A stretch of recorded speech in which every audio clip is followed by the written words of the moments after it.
প্রশংসা সেই মহান আল্লাহ রাব্বুল আলামিনের জন্য, যিনি আমাদেরকে আজকে দেশ এবং জাতির কল্যাণের জন্য আজকে আমাদের সকলকে জমিয়তে উলামায়ে হিন্দের হাওড়া জেলা মুন্সিডাঙ্গা শাখার উদ্যোগে আমাদেরকে একত্রিত করেছেন। তার জন্য সকলে বলি আলহামদুলিল্লাহ।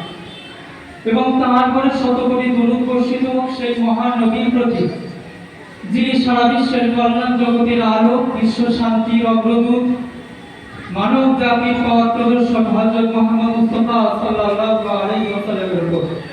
তারপরে জানায় আজকের এই মহতী সভায় উপস্থিত রাজ্য নেতৃত্ব মাওলানা বাহাউদ্দিন সাহেব থেকে শুরু করে, ভাই ইমাম থেকে শুরু করে, আমাদের জেলা সম্পাদক মুফতি ওয়াসিম সাহেব, জেলা নেতৃত্ব মুফতি মঈন সাহেব থেকে শুরু করে সকল কর্মী এবং নেতৃত্ববৃন্দকে আমার আন্তরিক শুভেচ্ছা জানিয়ে আমি আমার বক্তব্য শুরু করছি। আজ যে ব্যানারের সামনে আমরা একত্রিত হয়েছি, জমিয়তে উলামায়ে হিন্দ। এই জমিয়তে উলামায়ে হিন্দের একটি সুদীর্ঘ ইতিহাস আছে। আমরা সকলে শুনছি জমিয়তে উলামায়ে হিন্দের একবারে সৃষ্টি লগ্ন থেকে নিয়ে আজ পর্যন্ত এক শতাব্দীর আপনার বিভিন্ন আন্দোলন, উত্থান এবং তার গঠনমূলক কাজের ঐতিহ্য সম্পর্কে আমি এর একটি শাখা জমিয়ত ইউথ ক্লাব এর সম্পর্কে বিচার কথা বলবো। আমার আগে যিনি বক্তব্য দিলেন রাজ্য নেতৃত্ব মাওলানা বাহাউদ্দিন সাহেবের তদারকিতে এবং আমাদের জেলা নেতৃত্ব আসিম সাহেবের যোগাযোগের মাধ্যমে আমি গিয়েছিলাম দিল্লিতে। দিল্লি জমিয়তের অফিস সেটা ইনকাম ট্যাক্স ডিপার্টমেন্ট, এর যে হেড অফিস আছে আইটিও ইনকাম ট্যাক্স অফিস, এই অফিসের দেয়ালের কাছে একদিকে আছে ইনকাম ট্যাক্স ডিপার্টমেন্ট, আর একদিকে আছে দিল্লি পুলিশের হেডকোয়ার্টার, আর একদিকে আছে আমার পিডব্লিউডি যেটা রোড হয়, এই পিডব্লিউডি রোডের হেড ডিপার্টমেন্ট। এই তিনটে সরকারি ডিপার্টমেন্টের একবারে মাঝখানে জমিয়তে উলামায়ে হিন্দ মাথা তুলে দাঁড়িয়ে আছে। কোন সরকারের ক্ষমতা নেই যে জমিয়তে উলামায়ে হিন্দের অফিসে যখন তখন ঢুকে গিয়ে এই জমিয়তের কাজ সম্পর্কে আমরা তদন্ত করি। কারণ জানে জমিয়তে উলামায়ে হিন্দ কোনো লুকিয়ে চুরিয়ে কাজ করেনি। জমিয়তে উলামায়ে হিন্দ আজ পর্যন্ত কোনো দেশ বিরোধী কাজ করেনি। জমিয়তে উলামায়ে হিন্দ আজ পর্যন্ত কোনো সমাজ বিরোধী কাজ করবে না। এটা এই জমিয়তের যে আপনাদের বাঁকড়া শাখা আজকে উদ্বোধন হচ্ছে, এই জমিয়তের যেটা হেড অফিস, সেই হেড অফিসের কথা বললাম। এটা কোনো যাই তাই অন্যান্য সংগঠনের মতো নয়। সরকারের চোখে চোখ রেখে প্রশাসনের সামনে বুক চিতিয়ে কথা বলা সংগঠন। এটা হলো কেন্দ্রীয় অফিসের কথা। কেন্দ্রীয় অফিস থেকে চলে গেলাম গুজরাট, যে গুজরাট বিজেপি শাসিত, যে গুজরাট থেকে আজকে আমাদের প্রধানমন্ত্রী নির্বাচিত হয়ে এসেছে। সেই গুজরাট, যে গুজরাটে গোধরাকাণ্ড হয়েছিল, সেই গুজরাটে জমিয়তের ব্যানারে জমিয়ত ইউথ ক্লাব।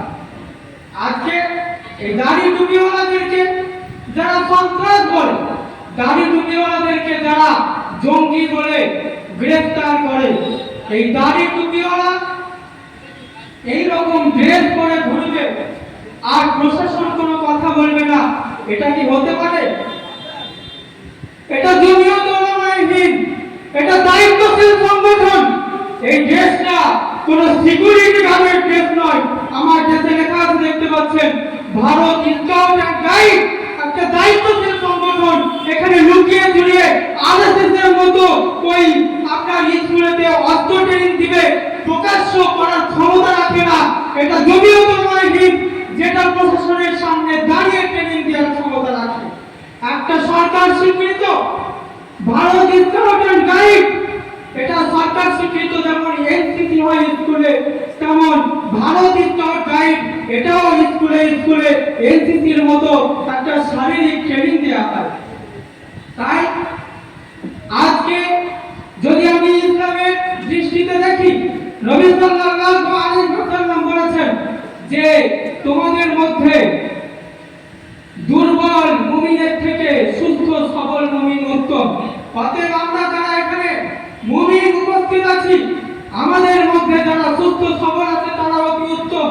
শরীরকে সুস্থ সবল রাখার জন্য ইসলাম যেমন তাগিদ দিয়েছে, আর জমিয়তুল উলামায়ে হিন্দ সেই ইসলামের প্রতিটি শাখা প্রশাখায় কাজ করার চেষ্টা করছে এবং সংবিধানের সীমাবদ্ধ থেকে, সংবিধানের গণ্ডিতে থেকে নিজেরা কোনো আয়োজন করেনি, বরং সরকার স্বীকৃত এই ভারত স্কাউট অ্যান্ড গাইডের সাথে চুক্তি করে এই ট্রেনিং এর ব্যবস্থা করেছে।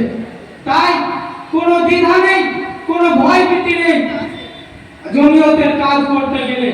যেমন দিল্লি আইটিও এবং দিল্লি পুলিশের হেডকোয়ার্টারের পাশে থেকে জমিয়তের ঝান্ডা এবং ভারতবর্ষের ঝান্ডা পথ করে উঠে, সেই রকম ভাববেন না, এটা দায়িত্বশীল সংগঠন। আমি আমার কথা সংক্ষিপ্ত করব, তার আগে আমি একটা কথা বলি। কাজী নজরুল ইসলাম বলে গেছিলেন, আমরা শক্তি, আমরা বল, আমরা ছাত্র দল। এই যে কথা, কত দূরদর্শিতার কথা তিনি বলেছিলেন, আজকে আমাদের সামনে দেখিয়ে দিয়েছে বাংলাদেশ, সেখানে ছাত্ররা উঠে দাঁড়িয়েছে। আজকে একজন বাংলাদেশের বিখ্যাত বক্তা মিজানুর রহমান আজহারী, শুধু বাংলাদেশ নয় আন্তর্জাতিক খ্যাতি সম্পন্ন বক্তা, তিনি বলেছিলেন, হে যুবক ভয় পেও না, অন্ধকারে আলো আছে, আধারে অন্ধকার পালিয়ে যাবে, যুবক তুমি উঠে দাঁড়ালে। আজকে এই যুবকই পারে ওই ঝড়ের স্রোতের হাওয়াকে উল্টো দিকে ঘুরিয়ে দিতে। যখন ঘন মেঘ আজকে ভারতবর্ষের আকাশে ঘনীভূত হবে, তখন